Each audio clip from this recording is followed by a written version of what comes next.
नमस्कार, मैं रीना तिवारी स्वागत करती हूँ अपने आज के इस क्लास में। और आज के क्लास में हम लोग क्लास 10th का एक बहुत ही महत्वपूर्ण एक नया पोएम जो पिछले कुछ सालों से सिलेबस में इंक्लूड किया गया है, फॉर एन ग्रेगरी। तो चलिए पहले इनके राइटर के नाम को देख लेते हैं। और राइटर हैं विलियम बटलर येट्स, जिनको शॉर्ट में WB येट्स भी कहते हैं। WB येट्स भी शॉर्ट में कहते हैं और फुल नेम है इनका विलियम बटलर येट्स। ये बहुत ही वेल नोन पोएट हैं। तो चलिए देख लेते हैं क्या कहा गया है इस पोएम के बारे में। कुछ कहा गया है, this poem is a conversation between A young man and a young woman. ये पोएम जो है एक कन्वर्सेशन है, एक डायलॉग है दो लोगों के बीच में। एक यंग मैन रहते हैं और एक यंग वुमन रहती हैं। तो देखिए, यंग मैन कोई और नहीं है, कोई पर्टिकुलर कैरेक्टर नहीं बताया गया है। यंग मैन मतलब यहाँ पर पोएट से ही मान लीजिए, राइटर से ही मान लीजिए, और वो एक यंग वुमन से बात करते हैं। और कहा गया है, what are they arguing about, और किस चीज़ के बारे में वो लोग तर्क करते हैं, किस चीज़ के बारे में वो बातें करते हैं। तो किस चीज़ के बारे में वो बातें करते हैं यंग मैन और यंग वुमन, ये तो अब हम लोग पोएम पढ़ेंगे तो पता चलेगा। और पोएम हमारा है फॉर एन ग्रेगरी। तो इससे जो है विलियम बटलर येट्स ने जो है वो बहुत अच्छे से कंपोज किया है और एक बहुत ही बड़ा मैसेज भी दिया है इस पोएम के थ्रू। तो चलिए शुरुआत करते हैं पोएम को। पोएम की पहली लाइन है, never sell a young man. देखिए यहाँ कामा दे दिया है, तो आप आगे बढ़ सकते हैं यहाँ तक, love you for yourself alone and not your yellow hair.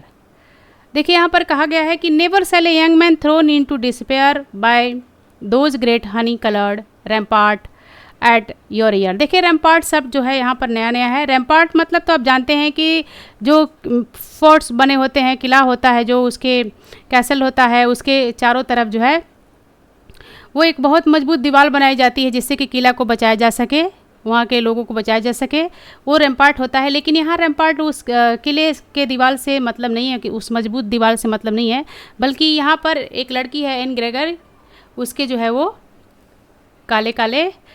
उसके जो येलो कलर के हेयर हैं, जो सुनहरे बाल हैं, उनके लिए रैम्पार्ट जो है वो कहा गया है।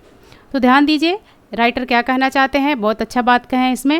उन्होंने कहा है कि never sell a young man thrown into despair by these great honey coloured rampart at your ear, love you for yourself alone and not your yellow hair. यानी राइटर पोएट ये कहते हैं कि कभी ऐसा कोई नौजवान व्यक्ति नहीं होगा जो तुमसे प्रेम करता होगा, जो सिर्फ तुमसे प्रेम करता होगा। यानी कि सिर्फ तुमसे का मतलब यह है कि तुम्हारे इनर ब्यूटी से प्रेम करता होगा, तुम्हारे पर्सनालिटी से प्रेम करता होगा, न कि तुम्हारे येलो हेयर से प्रेम करता होगा। येलो हेयर तो यहाँ पर सिंबॉलिक है। येलो हेयर का मतलब जो होता है वो सुनहरे बाल होता है, लेकिन यहाँ पर पोएट ये कहना चाहते हैं कि जो हमारी जो आउटर ब्यूटी होती है उससे, ठीक है ना, आउटर ब्यूटी से मतलब है यहाँ येलो हेयर से। सिर्फ लड़कियों का येलो हेयर ही नहीं सुंदर होता है, बल्कि जो है बताया जाता है कि उसकी ब्यूटी जो है कई चीज़ों में निहित होती है। आउटर ब्यूटी आँखों में, बालों में, ठीक है। तो आइए देखते हैं राइटर क्या कहना चाहते हैं। Never sell a young man thrown into despair by those great honey coloured rampart at your ear, love you for yourself alone and not your yellow hair.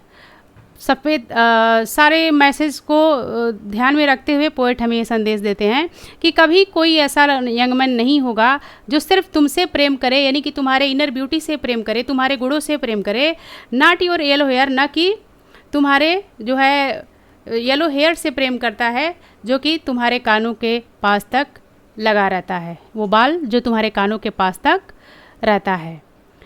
और यहाँ देखिए कहा गया by those great honey coloured इसलिए कहा गया है क्योंकि आप देखते हैं हनी का कलर जो होता है थोड़ा येलोइश होता है, इसलिए उसके बालों को भी जो है वो हनी कलर्ड जो है वो बोला गया है। तो कुल मिलाकर ये कहें तो इस पैराग्राफ में, इस स्टेंजा में ये बताया गया है कि कभी ऐसा कोई व्यक्ति नहीं होगा जो सिर्फ तुमसे ही प्रेम करे, और अगर वो तुमसे प्रेम नहीं करता है और तुम्हारे येलो हेयर से प्रेम करता है तो उसका जो प्रेम है वो तुम्हारे आउटर ब्यूटी को देखकर है, ना कि इनर ब्यूटी को देखकर है।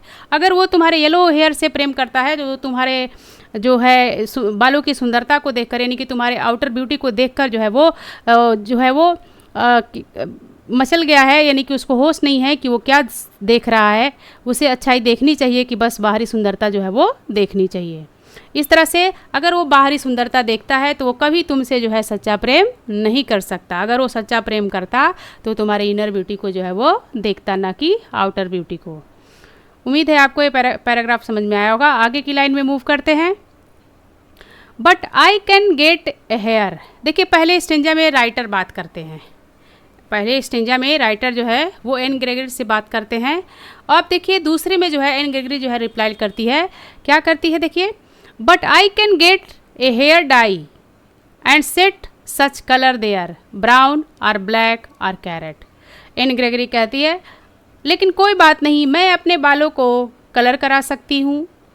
इन सेट सच कलर देयर, देखिए किन किन कलर का नाम लिया है उसने। कहा है कि मैं ब्राउन करा सकती हूँ अपने बाल, ब्लैक करा सकती हूँ, यहाँ तक कि कैरेट यानी कि रेडिश करा सकती हूँ। तो इस तरह से वो कहती है कि कोई बात नहीं, अगर ऐसी बात है तो मैं अपने बालों को दूसरा रंग दे सकती हूँ, ब्राउन दे सकती हूँ, ब्लैक कलर कर सकती हूँ और कैरेट कलर कर सकती हूँ। That's young man in despair may love me for myself alone and not my yellow hair. और इस तरह से वो नौजवान व्यक्ति जो है वो सिर्फ मुझसे प्रेम कर सकेगा, ना कि मेरे येलो हेयर से प्रेम कर सकता है। यानी कि एन ग्रेगरी ये रिप्लाई करती है कि मैं तो अपने बालों को जो है वो अलग अलग कलर दे सकती हूँ, अगर वो मुझसे प्रेम करता होगा तो सिर्फ वो मुझसे ही प्रेम करेगा, यानी कि मेरे पर्सनालिटी को, आउटर ब्यूटी को ना देखते हुए वो मेरे इनर ब्यूटी को जो है, स्पिरिचुअल ब्यूटी को, मेरे सोल ब्यूटी को जो है वो देखेगा, ना कि मेरे बालों को देखेगा। यानी कुल मिलाकर इसमें जो है वो बताया गया है इसमें कि जो है ब्यूटी कहीं ना कहीं जो है वो मायने रखती है, लोगों के प्रेम के बीच में आ जाती है। तो यहाँ पर एन ग्रेगरी जो है अपने बालों को अलग अलग कलर में रंगने की बात जो है वो करती है। कहती है कि that young man in despair, वो व्यक्ति जिसे समझ में नहीं आ रहा कि क्या करे मेरे येलो हेयर को देखकर, हो सकता है may love me for myself alone, हो सकता है शायद वो मुझसे ही प्रेम कर सके। तो ये सेकेंड स्टेंजा में जो है एन ग्रेगरी जो है पोएट का रिप्लाई करती है कि कहती है कि मैं अपने बालों को जो है अलग अलग कलर में जो है वो कलर कर सकती हूँ, डाई कर सकती हूँ। और बालों का रंग बताया गया है यहाँ पर ब्राउन, ब्लैक और कैरेट।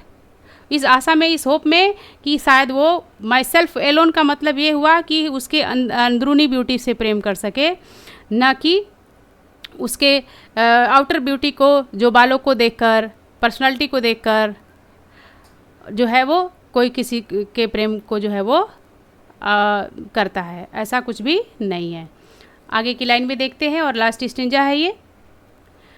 जब ऐसा कहती है एन ग्रेगरी तो पोएट कहते हैं, उसका तुरंत जवाब देते हैं, जवाब देते हुए कहते हैं, I heard an old religious man but yesternight declare.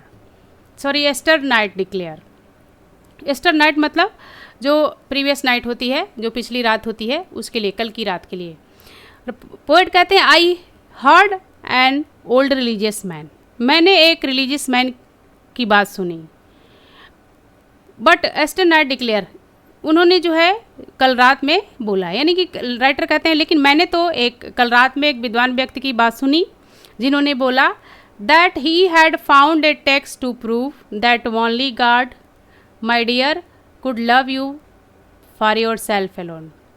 देखिए विद्वान व्यक्ति कहते हैं कि मैंने कल रात में एक टेक्स्ट देखा, मैंने कोई बात सुनी अच्छे से, जिससे सिद्ध होता है कि भगवान जो भगवान ही है, जिसमें बताया गया है कि भगवान ही हैं जो सिर्फ आपसे अंदरूनी प्रेम कर सकते हैं, आपके अंतर्मन से प्रेम कर सकते हैं, आपके आंतरिक सुंदरता से प्रेम कर सकते हैं, and not your yellow hair, न कि आपके येलो हेयर से, यानी कि आउटर ब्यूटी से। यानी कि भगवान ही एक ऐसे हैं दुनिया में जो सिर्फ आपके अंतर्मन से, आपके आंतरिक सुंदरता से, स्पिरिचुअल ब्यूटी से जो है वो प्रेम कर सकते हैं, और ना कि आपके येलो हेयर से। यानी कि येलो हेयर रिप्रेजेंट करता है आउटर ब्यूटी को, वो आपके आउटर ब्यूटी से प्रेम नहीं करते हैं।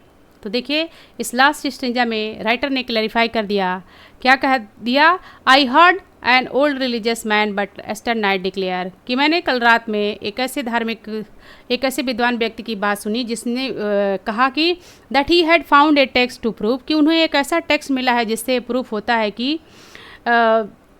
That only God my dear could love you for yourself, कि भगवान ही है जो आपके आंतरिक सुंदरता से, आपके स्पिरिचुअल ब्यूटी से जो है वो सिर्फ प्रेम करते हैं, not and not your yellow hair, न कि आपके येलो हेयर से, यानी कि आउटर ब्यूटी से। तो इस तरह से पोएट ये कहना चाहते हैं कि दुनिया में जो तमाम लोग होते हैं, ख़ास तौर पे वो इनर ब्यूटी को रिप्रेजेंट नहीं करते हैं जल्दी, वो सिर्फ जो है आउटर ब्यूटी को ही ध्यान में रखते हैं और आउटर ब्यूटी से ही प्रेम करते हैं। और आउटर ब्यूटी से जो प्रेम करता है उसको नज़र नहीं आता है कि जो अगला है व्यक्ति है जिससे वो प्रेम करते हैं उसके आंतरिक सुंदरता भी कोई होगी, आंतरिक कोई गुण भी होगा। उम्मीद है आपको ये पोएम पसंद आया होगा। अगले क्लास में फिर से मिलते हैं, तब तक के लिए गुड बाय।